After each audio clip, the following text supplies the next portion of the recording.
Hey guys, so today I'm going to explain to you how we go about conducting research. So the aim of conducting research is to try and support your line of inquiry and the three aims you outlined at the beginning. So for example, if I was talking about three aims in relation to COVID and unemployment.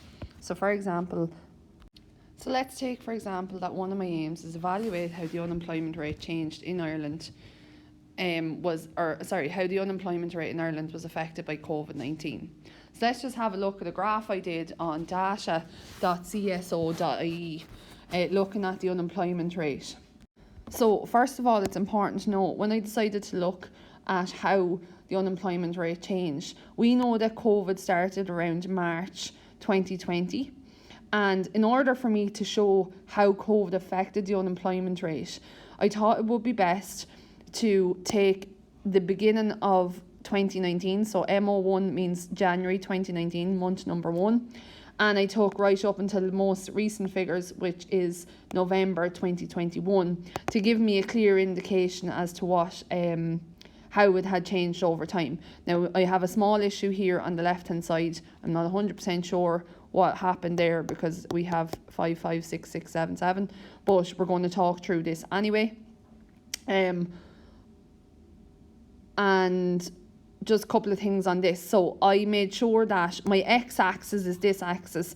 I wanted my months on that, and I put month and year there. I labelled it. And then also I wanted my unemployment rate. Now, once you have your graph, again, you'll have to put in at the very bottom source and CSO 2021. And that just lets the person know that the graph is from the CSO website 2021. The second thing you'll need to do is to put a heading on the graph, figure 1, and just a line underneath, and then let's say unemployment rate 2019 to 2021.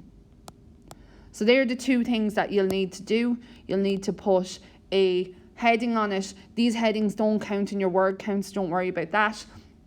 And now I can start to talk and analyse that graph. So a couple of key things when we're starting to analyse a graph, and I have uploaded this on Schoology for you to access. First of all, read the title and look at what's being measured. So here we see that it's month and year, unemployment rate 2019-2021. We can see the axes, month and year, and unemployment rate in percentage. And then it says, look at the time period and use that in your answer, and we'll talk about that in a second. And then you see here what trends are apparent in the data. So when I look at this data, I can see that the unemployment rate was fairly steady. We see a small drop there at the end of 2019 coming into 2020. That would relate to, if we look there, that's month number 7, so that's July, August. That may have been temporary employment. So this is unemployment. So a drop would indicate that people were getting more jobs. So that could be to do around with Christmas time. So you see October, November, December. That might have been seasonal employment. And then you see in March 2003, we had a small increase, a bit of a fall around April.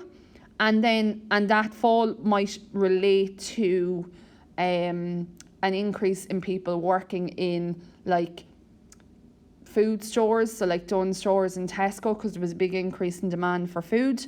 And then we see a massive increase here from April 2020 up to September 2020.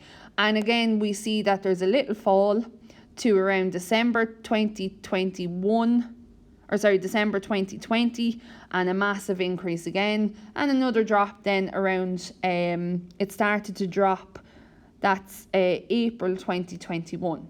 Okay, so that's a couple of things that we notice in the data. Some of those are very important. We may not need to talk about the very beginning, but we definitely need to talk about these peaks here.